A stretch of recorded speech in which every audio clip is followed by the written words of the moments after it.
Mire, hoy quisiera hablarles o continuar hablando porque desde el servicio de Navidad comenzamos una serie acerca de la búsqueda de Dios. Y el pastor Daniel habló luego en el servicio de fin de año y la semana pasada también estuvo hablando acerca de la búsqueda de Dios.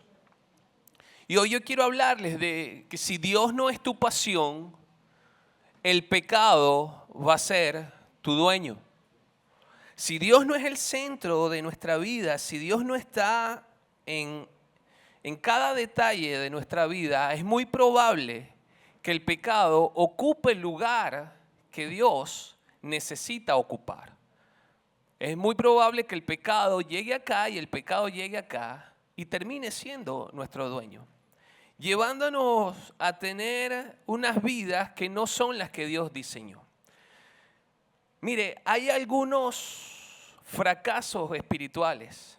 Los grandes fracasos espirituales no comienzan con el pecado. Normalmente siempre estamos pensando que cuando las personas caen es producto del pecado o de una situación difícil o de la necesidad o de pronto de situaciones complicadas, crisis. Y uno ve la historia y no es así. La mayoría de los fracasos espirituales arrancan o comienzan cuando todo está bien, cuando hay prosperidad, cuando hay éxito, cuando hay bonanza en nuestra vida. Algo ocurre que nos hace bajar las defensas y descuidamos lo importante, que es nuestra dependencia de Dios. A lo largo de la historia hay muchos hombres que comenzaron bien, que disfrutaron de las bendiciones de Dios, que vieron los milagros, que vieron el poder de Dios. Sin embargo, comenzaron bien, pero algo ocurrió en el camino y terminaron mal. En el siglo XVI, un hombre llamado Martín Lutero, del cual muchas veces hemos escuchado hablar, un hombre del cual hemos estudiado, un hombre que revolucionó Europa, revolucionó el mundo con la Reforma Protestante, un hombre, mire, que era apasionado por la palabra de Dios, que buscaba tener profundidad con el Señor, un hombre que tenía una fe genuina, un hombre que buscaba a Dios con pasión, y eso es innegable porque lo hemos visto y vemos el resultado de esa reforma.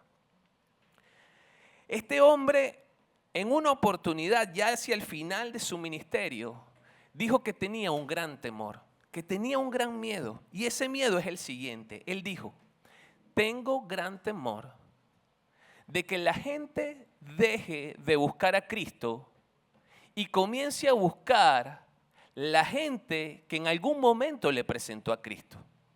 Preste atención a esto. Martín Lutero tenía miedo que la gente dejara de buscar a Cristo para comenzar a buscar o empezar a depender de los líderes, de los sistemas, de las tradiciones, en vez de buscar a Cristo. Con el paso del tiempo, ese temor terminó convirtiéndose en realidad en muchos lugares. Lo que comenzó como un llamado para volver hacia la palabra de Dios, de profundizar en la palabra de Dios, para aprender acerca de Dios, para acercarnos y buscarle con amor, terminó convirtiéndose simplemente en una identidad religiosa que era sostenida por líderes, por tradiciones, por sistemas. Lo que tenía que ser un movimiento que nos llevara a la búsqueda de Dios, terminó más bien alejándonos del Señor. Ese patrón, muchos piensan que pudo haber empezado con Lutero, que pudo haber empezado con la Reforma. Incluso hay algunos que piensan que ese patrón que se generó pudo haber sido producto de la iglesia moderna. Pero cuando uno analiza bien la Biblia, se da cuenta que el problema no es de patrón, el problema es de corazón. Hay un corazón que es engañoso, hay un corazón que tiende al pecado. Y esa tendencia termina haciendo algo en todos los creyentes. Y yo no sé si a usted le pasó, pero yo recuerdo a los 13 años de haber aceptado al Señor. Recuerdo entrar en mi habitación y en ese momento se me va a caer la cédula, pero no importa. Yo colocaba el lado B del cassette. El lado B eran las canciones lentas. Y uno lo colocaba y le daba vuelta y vuelta y vuelta. Y mientras eso ocurría, yo oraba. Y era una pasión por buscar a Dios y podía pasar horas en eso. Mi mamá muchas veces entraba ahí preocupada al cuarto y ¿estás bien? Pues tienes rato acá. Leía y leía y leía, pero algo pasó. Con el paso del tiempo, esa pasión empezó a bajar. Y yo empecé a depender del líder de jóvenes. Yo empecé a depender del líder de la iglesia, el pastor de la iglesia, del liderazgo y de los programas que la iglesia tenía. Y en eso yo me refugiaba y de eso yo dependía.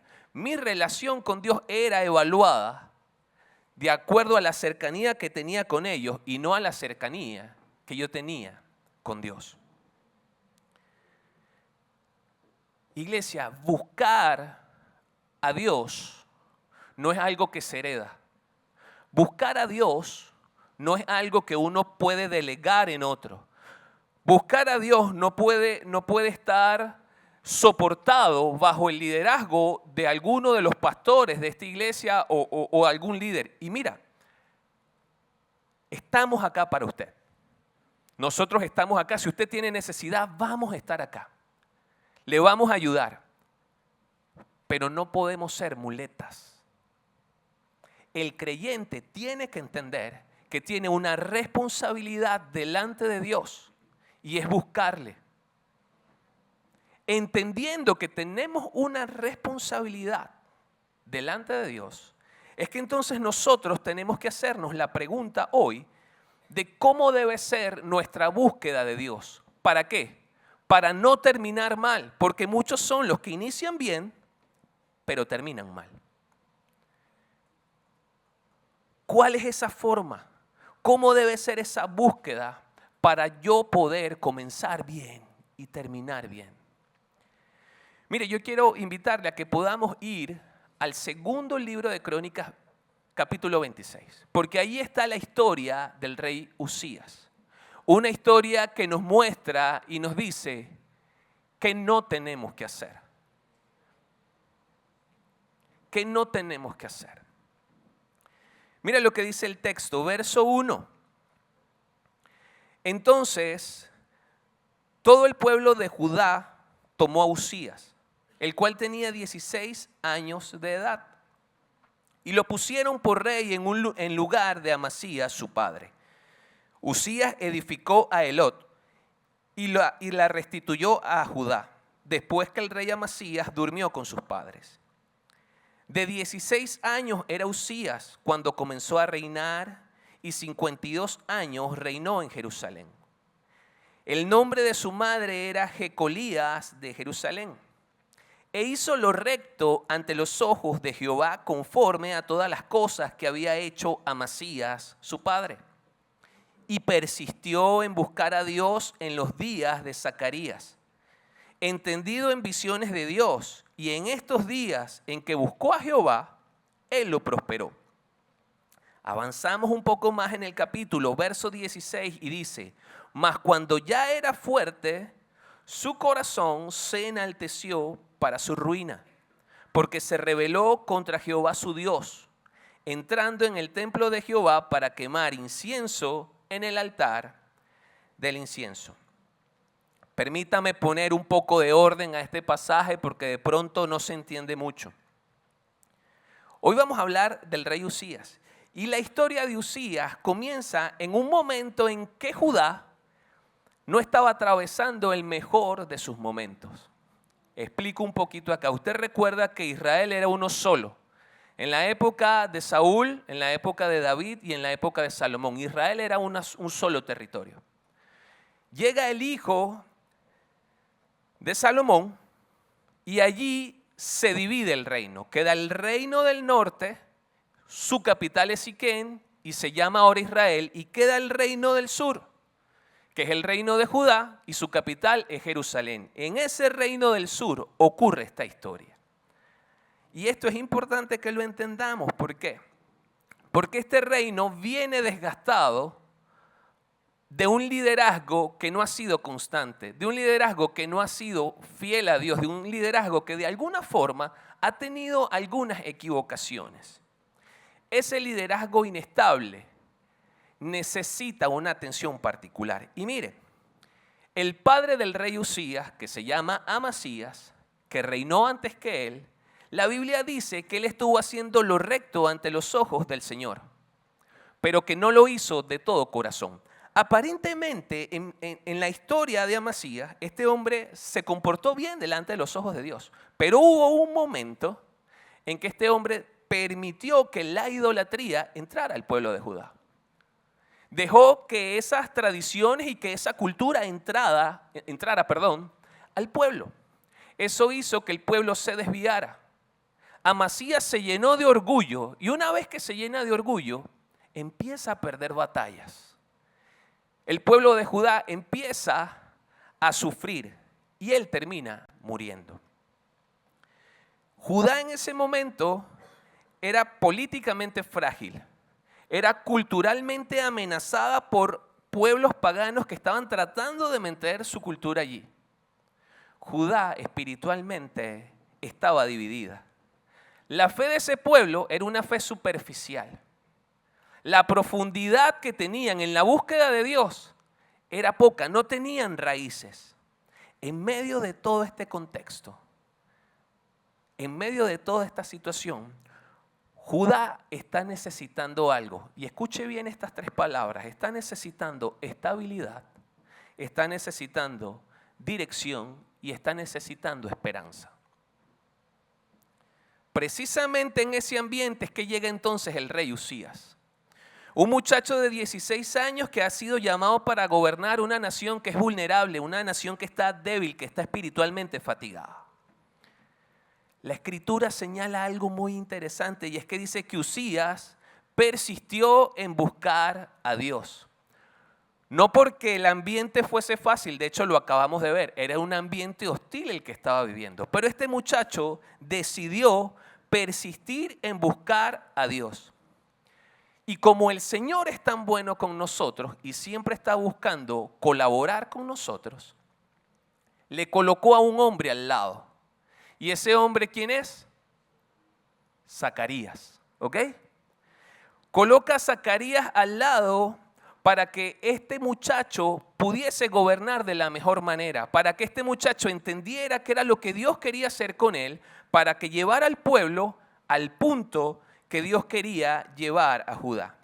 Dice el texto que mientras Usías buscó a Jehová, ¿qué pasó? Dios lo prosperó. Mientras Usías estuvo buscando con todo el corazón al Señor, Dios trajo bendición sobre el pueblo de Judá y prosperó. Mire, el reino creció. Recuerda que le había dicho que estaban buscando estabilidad, dirección y esperanza. El Señor contestó esa oración. Y este pueblo entonces ahora creció, se fortaleció y fue bendecido de una manera extraordinaria. Sin embargo, algo ocurrió. Algo sucedió. Parece que el corazón de este muchacho, de este joven, se endureció. Y mire, acá ocurre lo que le decía inicialmente, que los fracasos no necesariamente ocurren cuando hay problemas. Acá dice que el fracaso espiritual de Usías no nació en el pecado, sino nació en el momento de mayor prosperidad de Judá. Ahí fue cuando se dio la vuelta y le dio la espalda Usías al Señor. Mire, el verdadero problema que uno observa en Israel no es la falta de recursos. El verdadero problema de Israel es que no buscaban a Dios como Dios tenía que ser buscado.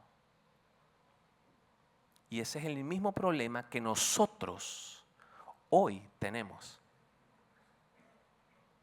Nosotros no tenemos problema de recursos. El Señor siempre nos está dando. Mire, nos está dando lo que necesitamos. No necesariamente lo que queremos, pero sí nos está dando lo que necesitamos. El problema se centra en que nosotros no estamos buscando a Dios como Él pide ser buscado.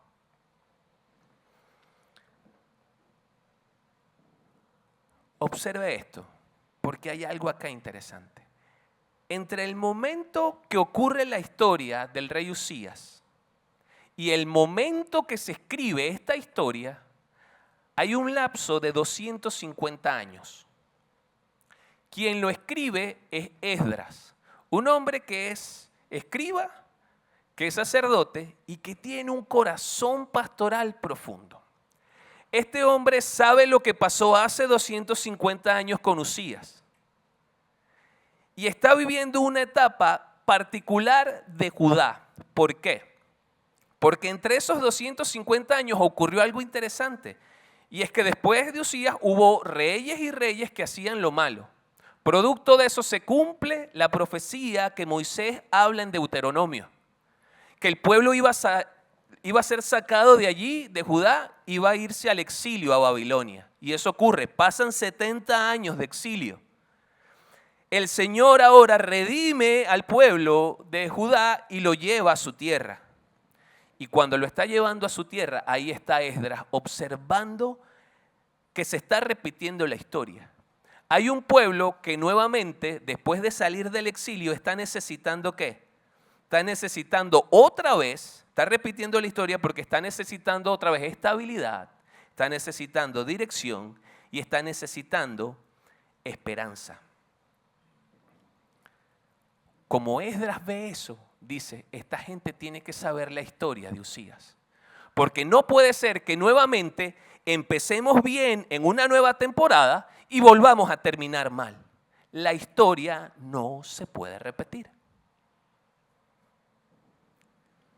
Esta historia de Uzías no es una historia simplemente de un rey antiguo. Es una historia, mire, que nos sirve de espejo para ver nuestra condición, para examinar nuestra condición y saber si nosotros estamos haciendo lo correcto para caminar a largo plazo con Dios de la manera correcta y no empezar bien y terminar mal.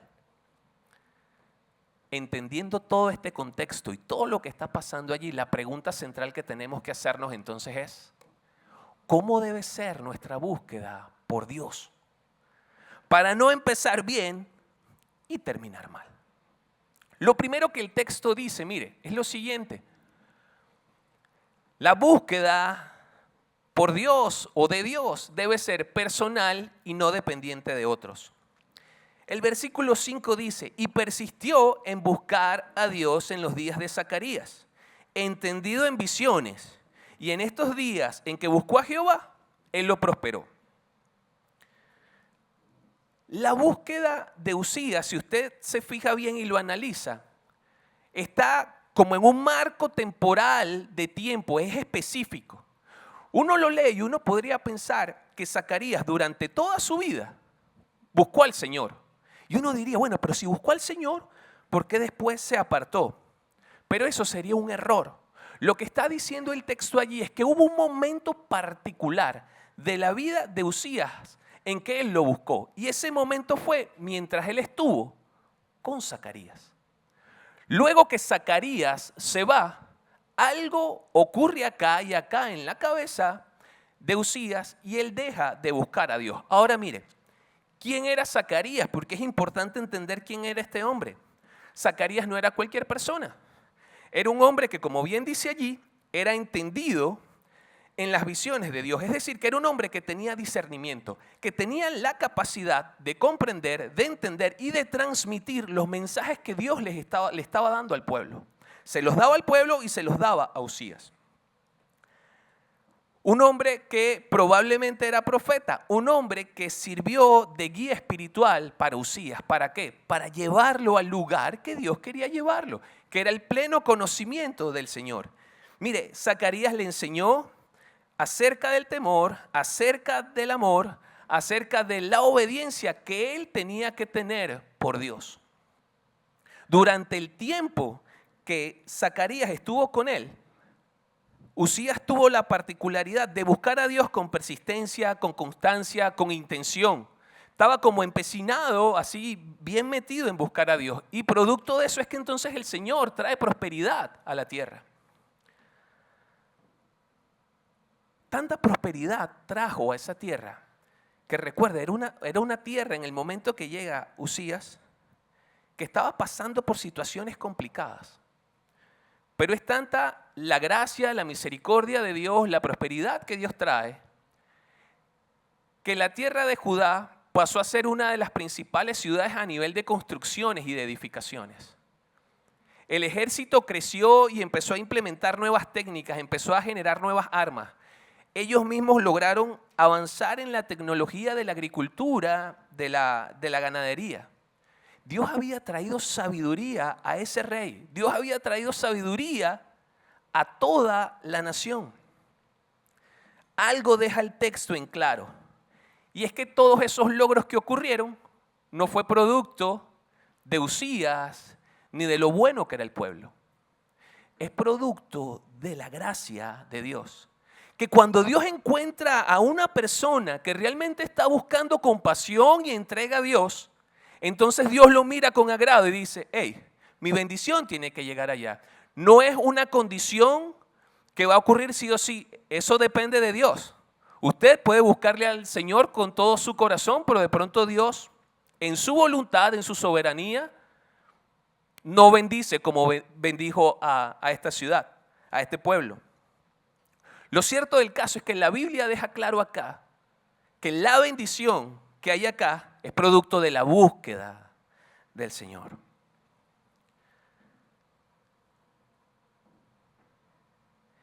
Esdras, que es el que lo escribe, Segunda de Crónicas, destaca algo importante.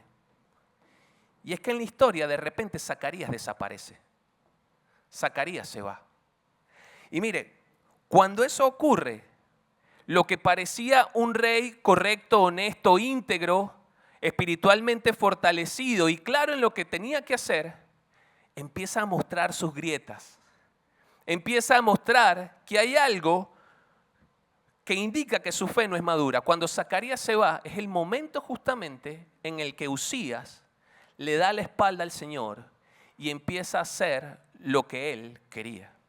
Es decir, que mientras Zacarías estuvo, el rey buscó al Señor. Cuando Zacarías se va, el rey le da la espalda al Señor. Esta historia, esta situación en la Biblia, Esdras la escribe para advertirle al pueblo y que comprendan que la búsqueda de Dios no se puede sostener únicamente en los líderes espirituales. Esdras está enseñándole a esa generación y nos está enseñando a nosotros hoy que la búsqueda de Dios es una responsabilidad directa, es una responsabilidad personal e intransferible que cada uno de nosotros tenemos con Dios. Hace rato estábamos cantando, Él es mi Padre y mi Padre me ama. Yo soy su hijo. Como hijos de Dios, nosotros tenemos una responsabilidad delante de nuestro Padre. Y esa responsabilidad es buscarle. Y eso es intransferible. No porque Daniel, el pastor Daniel, busque a Dios, quiere decir que usted está buscando al Señor. O que porque Él lo busque yo, entonces lo estoy buscando. Eso no es así.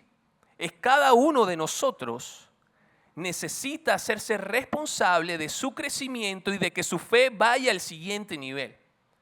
Y no lo podemos delegar. ¿Cómo aplica eso hoy a nuestra vida?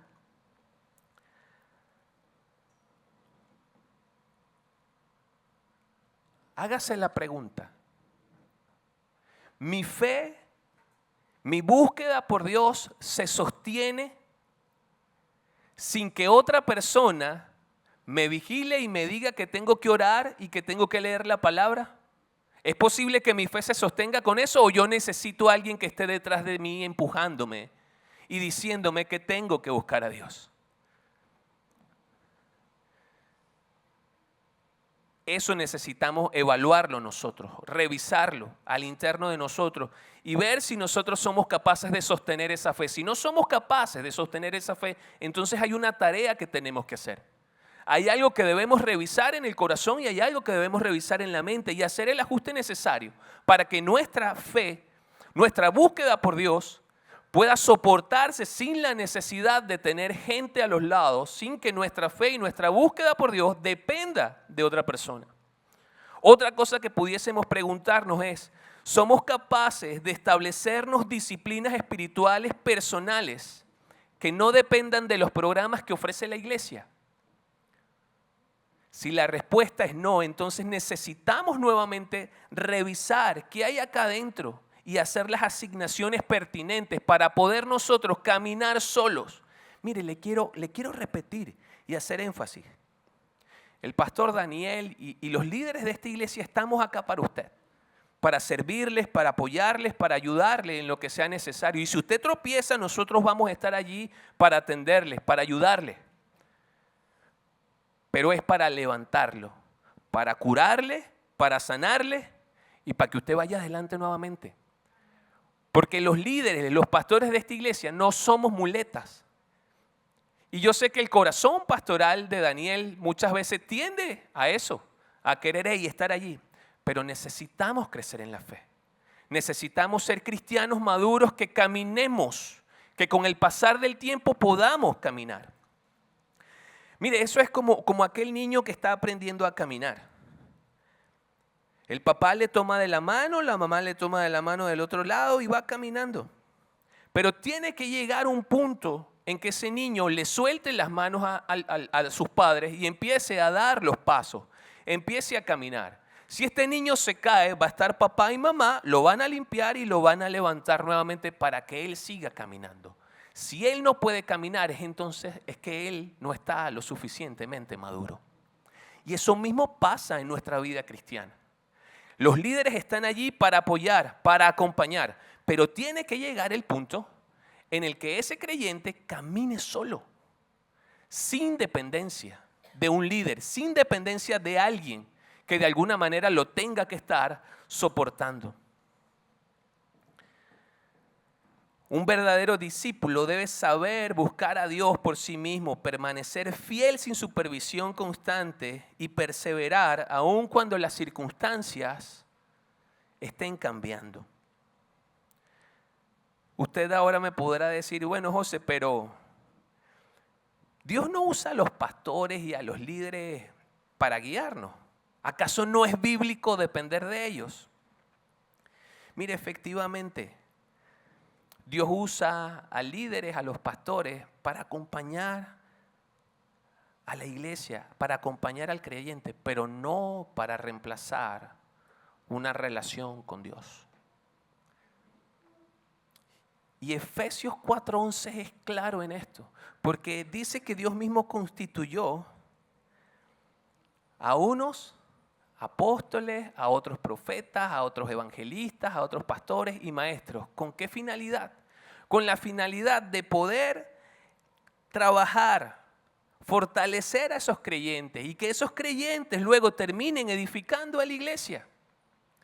La idea de la iglesia y del acompañamiento de los líderes y de los pastores es tratar de que la gente crezca y que llegue un punto en que ellos puedan caminar y puedan tener una fe lo suficientemente robusta como para poder andar en el mundo y poder sortear todos los dardos y todas las situaciones complicadas que están allá afuera sin que su fe muera, sin que su fe caiga. Podría usted también ahora decir, bueno, pero si yo tengo un buen pastor y si yo tengo una buena iglesia, entonces mi fe está segura, no tengo nada de qué preocuparme. Tener una iglesia sana y tener un buen pastor es una bendición. Y usted está en una iglesia sana, déjeme decirle, se lo digo yo. Eso es publicidad no pagada, ¿oíste? Pero usted está en una iglesia sana. Lo que ocurre es que una fe prestada, una fe de otro, solamente sostiene por un tiempo, como le pasó a Usías. Pero cuando la fe es personal y cuando esa fe persevera, cuando esa fe se mantiene en el tiempo, cuando la ayuda externa desaparece, esa fe se mantiene. Y esa es la fe que Dios está buscando acá, que usted y que yo podamos tener. Así que es importante entender la responsabilidad que tenemos de buscar a Dios de manera personal y no dependiente, para que de esa forma crezca nuestra fe. Porque si nuestra fe no aprende a sostenerse por sí sola, nosotros corremos el riesgo de confundir la bendición con la dependencia de Dios. Y ese es el segundo punto que vemos acá. Mire, el segundo punto dice que la forma en que tenemos que buscar de Dios debe ser una búsqueda donde la bendición no reemplace la dependencia de Dios. El verso 16 lo dice claro, dice: mas cuando ya era fuerte, su corazón se enalteció para su ruina, porque se rebeló contra Dios. Usted observa, y el texto bíblico, mire, lo marca con precisión, en qué momento es que comienza la caída de Uzías. La caída de Uzías no comienza con la escasez, no comienza con la debilidad, ni con la crisis. La caída de Uzías comienza cuando ya era fuerte.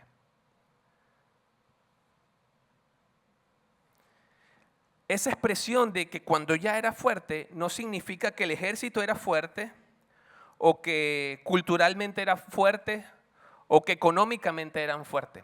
Lo que está tratando de mostrarnos allí es la percepción que Uzías tenía de sí mismo. Él se creía estable, se creía autosuficiente, se creía que ya había llegado en la condición de que él no necesitaba nada y lo que él hiciera le iba a salir bien. El peligro surgió cuando la bendición que Dios le dio empezó a convertirse en una especie de autosuficiencia. El corazón se llenó de orgullo, el corazón se enorgulleció y entonces él empezó a creer que lo que estaba ocurriendo allí era producto de su sabiduría. Mira, el problema acá no fue la bendición. El problema acá fue que la bendición encontró un corazón que estaba en descuido. Encontró un corazón que no dependía de Dios. Encontró un corazón que era orgulloso. Y yo quiero dejarle algo claro acá. Las bendiciones de Dios son eso. Son una bendición. Son oportunidades, son herramientas que Dios nos da para bendecirnos a nosotros y para que nosotros podamos bendecir a los demás. Ahora bien, ese corazón endurecido, ese corazón orgulloso de Uzías, ese cambio que hubo en el interior de él, termina mostrándose en el exterior cuando este muchacho o este hombre comete un acto grave. Y el acto grave es que Uzías entra en el templo para quemar incienso. Una función que no le correspondía al rey, le correspondía era a los sacerdotes. El Señor había establecido que ese quemar incienso en adoración al Señor le correspondía únicamente a los sacerdotes. Ahora bien, Uzías sabía eso y él con pleno conocimiento, él entendiendo lo que era la ley, a él no le importó y él entró al templo a hacer lo que a él le daba la gana. Y disculpe que lo diga de esa manera tan tosca, tan fuerte, pero hizo lo que le dio la gana. No le importó lo que Dios ya había establecido. Y esto a nosotros nos enseña un principio. Y el principio es que la bendición que Dios nos da, si no tiene una supervisión, si no hay un seguimiento, si no hay una vigilancia espiritual, nos va a llevar a endurecer el corazón. Al punto tal que vamos a estar cometiendo actos que de antemano sabemos que están mal. Necesitamos, iglesia, entender la responsabilidad que tenemos delante de Dios y de nuestra búsqueda por el Señor. Porque si no lo hacemos, vamos a terminar mal como termina Uzías. Mire, una fe que no aprende a buscar a Dios por sí misma corre el riesgo de perderse cuando llega la bendición y cuando llega el éxito. Ahora, ¿cómo eso hoy yo lo aplico? Es haciéndonos preguntas. Las preguntas siempre son buenas. Siempre son buenas las preguntas. ¿No le ha pasado, y antes de hacer la pregunta, ¿no le ha pasado que cuando he estado en una situación complicada o en una situación difícil, lo primero que usted hace, ¿qué es? Es orar, es pedirle ayuda al Señor. Y uno va con aquella pasión y aquel ruego: Señor, por favor, yo te pido que tú me ayudes, sana a mi hijo, o sana mi matrimonio, o Señor, dame un trabajo, dame el ascenso, pero uno está con pasión orando por eso. Está metido con Dios y oramos y ayunamos y pasamos días en eso. Pero cuando Dios lo da, ¿qué es lo que ocurre? Sin querer o queriendo, dejamos de hacerlo. Entonces la pregunta que nosotros necesitamos hacernos el día de hoy es: ¿seguimos buscando a Dios con la misma intensidad que cuando todo va mal y que cuando todo va bien? ¿O hay una diferencia? Si nosotros no somos capaces de buscar a Dios con la misma intensidad cuando las cosas están mal y las cosas están bien, nuevamente entonces tenemos tarea pendiente. Hay algo que trabajar acá y hay algo que trabajar acá. Hay una asignación pendiente, porque la manera en que buscamos a Dios siempre tiene que ser constante. No puede variar dependiendo nuestra situación. No porque estoy mal busco más a Dios y me entrego más a Dios y prometo más cosas y hago más pactos con Él. No se trata de eso. Se trata es que en las buenas y en las malas, mi búsqueda por Dios, el deseo de mi corazón, mi adoración por Dios debe permanecer igual. La segunda pregunta que pudiésemos hacernos el día de hoy para tratar de aplicar este texto a nuestra vida es: ¿hemos permitido que la estabilidad, el crecimiento y los resultados que son visibles sustituyan nuestra dependencia de Dios? Como todo va bien ahorita, entonces yo no me preocupo, porque se supone que si Dios está trayendo bendición, yo estoy bien y me estoy portando bien y estoy haciendo lo correcto delante de los ojos de Dios. Y eso no necesariamente es así. Vemos la historia de Usías. El pueblo estaba prosperando y había bendición, pero eso no indica que Usías estaba haciendo lo correcto. Entonces hay que revisar y hay que examinar a lo más interno de nuestra vida. Uno podría pensar, bueno, si es así de peligrosa la bendición, como que mejor no, ¿verdad? Porque me está poniendo en riesgo. Lo cierto del caso es que, como le decía hace un rato, la bendición Dios la utiliza para bendecir nuestra vida, para traer alegría a nuestra vida, pero también para que nosotros podamos edificar y bendecir a otros. Las bendiciones al final son una herramienta que Dios utiliza para nosotros. Iglesia, si Dios no es tu pasión, el pecado va a ser tu dueño.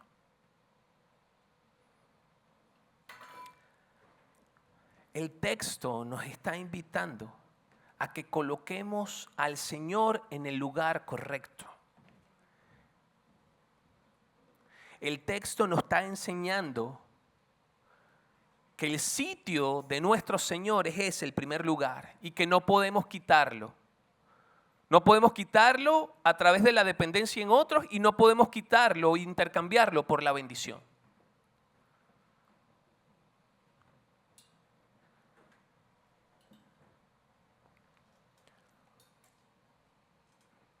Nuestra búsqueda, ayúdenme allá con la siguiente lámina, por favor. Nuestra búsqueda por Dios necesita ser personal y no depender de otros. Nuestra búsqueda por Dios debe ser una búsqueda donde la bendición no reemplace a Dios. Fíjese algo, uno ve esta historia de Usías y nos deja como en tensión. Porque uno dice, bueno, ¿y entonces cuál es el modelo que tenemos que seguir? Porque rey tras rey pasó y empezaron bien y terminaron mal. Pero nuestro Señor es tan sabio, tan bueno con nosotros, tan misericordioso con nosotros, que Él viene y nos provee la salida.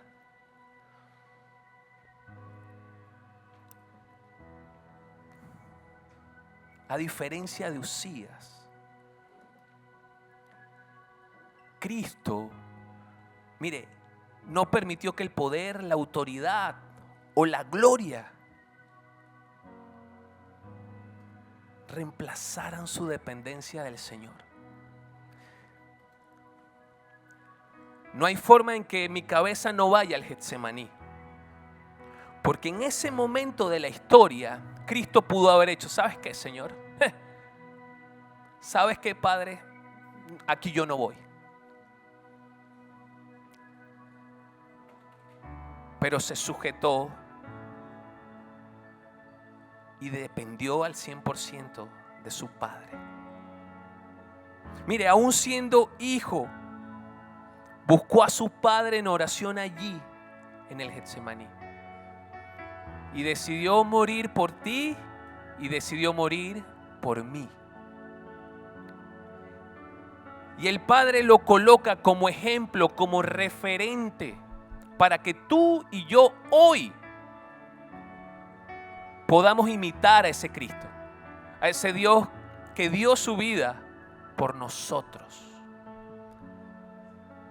Y Cristo no solo enseña dependencia acá, sino que Él mismo la encarna y nos muestra cómo es. No basta con que usted y yo hayamos buscado al Señor en el pasado. No es suficiente con eso. Necesitamos hoy, día tras día, ser vigilantes, ser supervisores de nuestro corazón, de nuestra mente, y dedicarnos a buscar al Señor de manera profunda, de una manera que sea sin reservas, de que usted sea capaz de abrirle cada puerta de su corazón, de que usted permita que Dios entre a esas habitaciones oscuras donde usted solo sabe que hay allí. Ese es el deseo del Señor. Y eso es lo que el texto está tratando de decirnos. Iglesia, hoy, ¿cómo vas a buscar a Dios?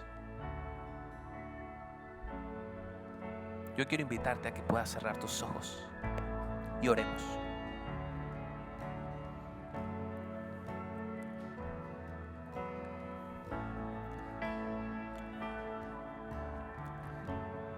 Señor, qué bueno eres. Qué bueno es poder acercarnos a tu palabra, abrir el texto y entender lo que tú nos dices ahí.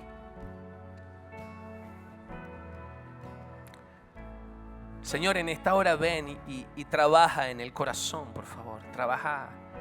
Trabaja en el pensamiento, en la mente de cada uno de nosotros. Trabaja lo interno, Señor. Cualquier pensamiento, cualquier estructura, cualquier idea preconcebida, Señor, que hemos tenido acerca de cómo tenemos que buscarte, quiébrala, rómpela y hazla, Señor, a la forma que tú quieres que nosotros te busquemos, Señor. Hoy nos haces un llamado de atención. Nos das una advertencia sobre cuál tiene que ser la forma de buscarte, de cuál debe ser la forma en que tenemos que venir a pasar tiempo contigo, Señor. Ayúdanos a ser sensibles a tu espíritu.